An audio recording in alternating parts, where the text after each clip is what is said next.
ఆ తులసి గురించి చెప్తూ ఒక మాట అంటారు.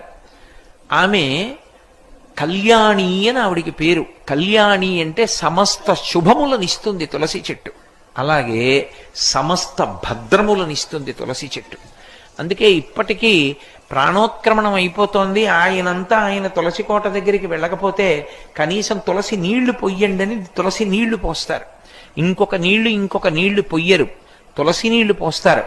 అలా మట్టి తినడానికి అధికారం ఉన్నది, పత్రం తినడానికి అధికారం ఉన్నవి రెండే. ఒకటి తులసి, రెండు మారేడు. అసలు నేను సరిగ్గా క్రమంలో చెప్పాలంటే ముందు మారేడు, వెనక తులసి. అంత గొప్పది తులసి చెట్టు. తులసి ఆరోగ్యానికి కూడా అంత అవసరం. పూర్వం ఇంట్లో ఇప్పుడు తులసి ఎందుకు ఉంచుకునేవారంటే, పైనుంచి వాంతి కానీ కింద నుంచి అతిసారం కానీ జరిగితే ఆపగలిగినది తులసి చెట్టు ఒకటే. వెంటనే తులసి వేసేవారు.